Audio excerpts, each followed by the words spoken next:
She was the girl with the haunted eyes, the kind of beauty that didn't ask for your attention. It demanded it. Nastassja Kinski, the enigmatic daughter of a cinematic legend, walked into Hollywood not with a bang, but with a quiet, unsettling presence that left audiences breathless. But what no one saw beneath that porcelain surface was a past, loaded with shadows that clung to her like perfume. One photograph, just one, was all she clung to from her fractured childhood. Because for her, that image was the only proof that a connection once existed between a daughter and a father whose darkness left permanent marks. That haunting truth? It wasn't just personal. It rewrote how the world saw her. From Berlin's gritty streets to Golden Globes, Nastassja's life reads like a script torn between triumph and torment. Born to the fiery, controversial German actor Klaus Kinski, and a quiet mother far removed from the chaos of showbiz, Nastassja's childhood was fractured before it even began. At just 8, her father left, emotionally, financially, and morally. Her mother, Ruth, struggling to survive in post-war Munich, leaned on her teenage daughter who began acting and modeling not for fame, but to keep the lights on. By 13, she was the family's breadwinner. By 15, she was making headlines for reasons no young girl should. And by 18, she held a Golden Globe in her hand. But fame, in her case, wasn't freedom. It was another kind of prison. Klaus Kinski's disturbing legacy loomed large. His abusive behavior wasn't just whispered about. It was detailed in memoirs and exposed by family members. When Nastassja revealed years later that she too had suffered under his hand, it sent ripples across the industry. Her silence had always been elegant, but now it was deafening. The public no longer saw a mysterious starlet. They saw a survivor who had been sculpted by chaos. The kind of chaos that doesn't fade with success or fade under lights. This is where her story becomes more than cinema. It becomes a symbol of resilience buried beneath Hollywood's sparkle. She was once detained in Germany, not for a scandal but for riding public transport without a ticket. Petty, perhaps, but it revealed something crucial. Even as she stepped into the global limelight, she was still a teenager navigating poverty, pressure, and personal trauma. A scar on her cheek, the result of an accident during an innocent moment with a boyfriend, became her emblem. Imperfect beauty. Real vulnerability. Hollywood didn't know what to do with that kind of woman, so it turned her into an icon, without ever understanding her. Her early roles were provocative, but not by her design. They reflected an industry that demanded vulnerability before it offered safety. In Tatort, she played a teen who murders to protect a secret. In To the Devil, a Daughter, she portrayed a girl raised in a satanic cult. In both, she delivered performances beyond her years. Yet she often felt exploited, overexposed, and unheard. She later confessed she had asked producers to cut certain scenes, requests that were mostly ignored. That's the paradox of her rise. Her success was built on a cinematic persona that never fully aligned with the girl beneath it. And yet, her career was not just controversy, it was brilliance. After working with Roman Polanski on Tess, a role that seemed tailor-made for her, the world finally saw the full depth of her craft. As Tess, she wasn't just a face, she was pain, elegance, and survival wrapped into one. That performance earned her the 1981 Golden Globe for New Star of the Year, cementing her as more than just a European import. She became a global force, one who captivated Francis Ford Coppola enough to cast her in One from the Heart. But as her fame soared, so did the pressure. She was constantly navigating between artistic ambition and personal retreat. In a world obsessed with stardom, she was quietly building something else: stability. Despite her fame, Nastassja never lived a stereotypical celebrity life. Her financial choices were meticulous. Unlike many peers who burned through earnings, she invested early in European real estate, particularly in Austria and Switzerland. She owns a vineyard estate near Lake Geneva and a countryside retreat in Tuscany. These properties, often secluded and low profile, reflect her constant desire to retreat from the noise. When it came to luxury, Nastassja preferred timeless elegance over loud opulence. She drove a silver Mercedes-Benz SL class during her Hollywood years, and more recently has been seen in a discreet black Audi A8, favoring German engineering and understated performance. Her watch collection, while not extravagant, includes vintage Omega and Cartier pieces, reflecting an appreciation for legacy and craftsmanship. She never chased flash. She curated quiet excellence. Her financial portfolio extended beyond film. In the early 2000s, Kinski co-founded an independent production company in Paris that focused on European art house films. Though not wildly profitable, it allowed her to back projects aligned with her values, stories about resilience, silence, and inner conflict. She also became a patron of several art foundations in Germany and France, investing in women-led creative spaces. While she never made headlines for entrepreneurship like other stars, her approach to wealth was clear: protect, preserve, and pass on. Kinski also maintained robust personal and career insurance. Industry insiders confirm she had policies that covered not only traditional health and liability, but loss of work due to mental stress, a rare but crucial safeguard for actors with traumatic backgrounds.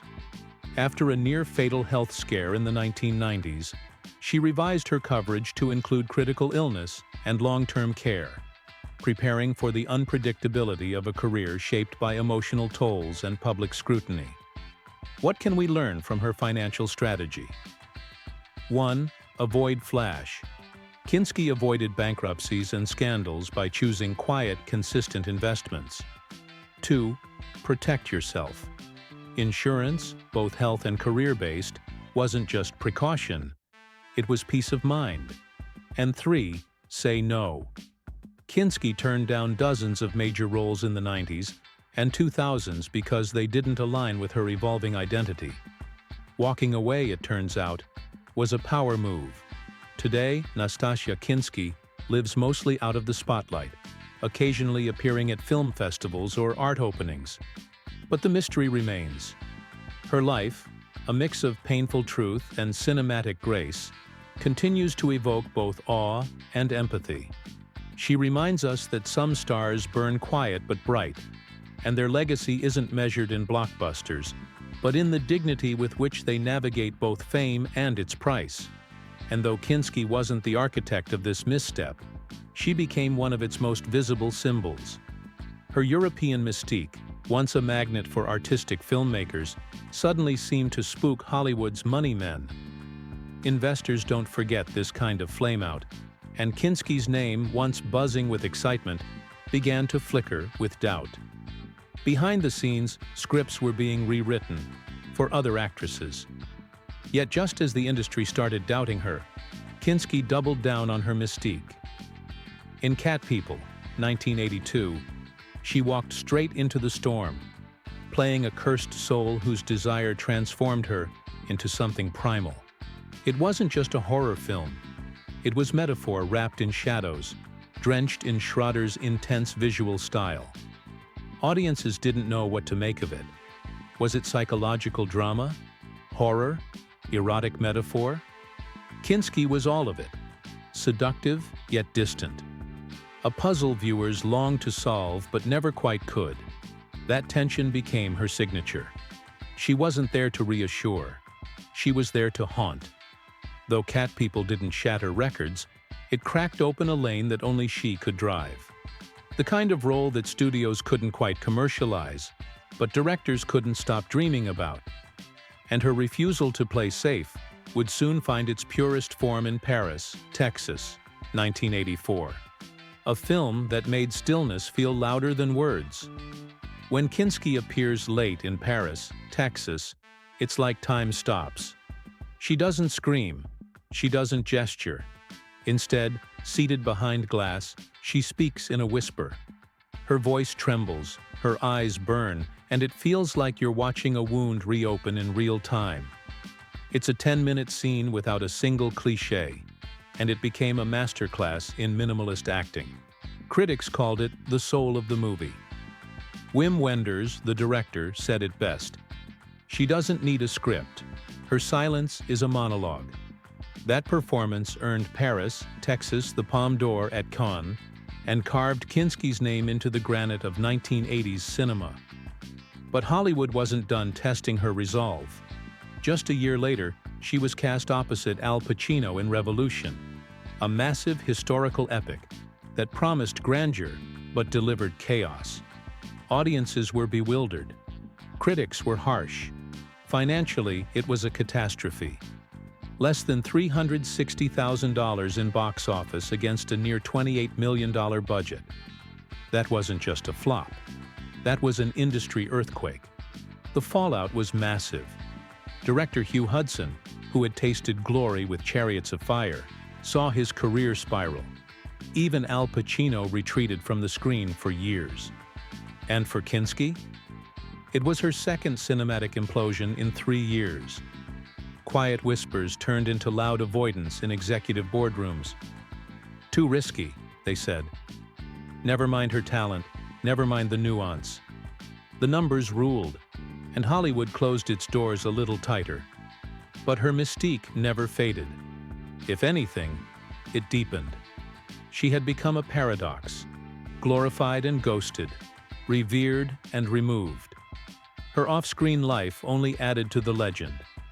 Whispers of relationships with directors like Roman Polanski, Paul Schrader, and Wim Wenders flooded tabloids and industry circles alike. With Polanski, she shared the kind of bond that sparked a career. Tess was his gift to her, a role that brought a Golden Globe. With Wenders, it was deeper, quieter, less paparazzi, more poetry. He called her his light. She called their silence love. But Kinski wasn't just navigating emotional landscapes, she was also navigating the brutal economics of fame. Her net worth, once bolstered by international film acclaim and brand endorsements, has fluctuated sharply over the decades. At her peak in the mid-80s, she was reportedly earning over $1.5 million per film, a substantial figure for a European actress in America at that time. With careful investments and intermittent high-profile roles through the 90s, her fortune remained relatively stable. As of 2025, her estimated net worth hovers near $18 million, significantly lower than many of her contemporaries, yet a testament to her resilience given the career landmines she endured. Real estate has been one of her more discreet yet consistent assets. In the late 90s, Kinski purchased a Spanish-style estate tucked into the Hollywood Hills, now valued at over $6.5 million. She also briefly owned a villa in France's Provence region, later selling it during a low-profile financial recalibration in the early 2000s. Though she never flaunted her wealth, she has quietly held on to valuable property in Berlin, a converted loft in a historical building near Museum Island, now estimated at $2 million. Her lifestyle choices mirror her screen presence, elegant, subdued, enigmatic. While other stars boast garages full of Lamborghinis and Ferraris, Kinski has kept it modest. She once drove a Jaguar XJS in the 1980s, and later a vintage Mercedes-Benz 560 SL, vehicles that matched her timeless aesthetic. Her accessories tell a similar story, understated luxury. She's been spotted wearing a Patek Philippe Calatrava and a Cartier Tank Française. Classic, sophisticated, never flashy. No private jets, no entourage parades, just quiet elegance, always just out of reach. But perhaps the most haunting hook of all? Nastassja Kinski never truly chased Hollywood. She let it chase her, and when it stumbled, she vanished like a dream at dawn. Today, she lives a quieter life, rarely seen at red carpet events. But when she does emerge, perhaps at a film festival in Europe or an intimate gallery showing, people still stop and stare. Because some stars don't burn out. They simply drift beyond the clouds, glowing faintly, eternally, just out of reach. She walked away without explanation. No farewell, no press release, no red carpet drama. Just like the characters she once embodied, Nastassja Kinski faded with the kind of grace that makes people whisper her name in reverence. But behind that quiet exit was a storm of decisions, heartbreaks, and a relentless hunger for freedom. Her romance with director Paul Schrader had been intense on set, yet off-screen, she vanished from his life like a ghost. Schrader later confessed it left a wound he never quite healed. That silence was her shield. "I need freedom more than love," she once said. And with that one line, she summed up a life that refused to be boxed in. But as she moved through the decades, trading scripts for serenity, what kind of life did she actually build in the shadows of the spotlight? The answer? A life far from ordinary. While Kinski's Hollywood contemporaries pursued constant reinvention through plastic surgery or comeback roles, she retreated into something more valuable: stillness. But she didn't disappear into obscurity. In fact, she built something few stars manage: quiet luxury. She owns a property in Los Angeles, modest in comparison to Beverly Hills megamansions, but rich in privacy and serenity.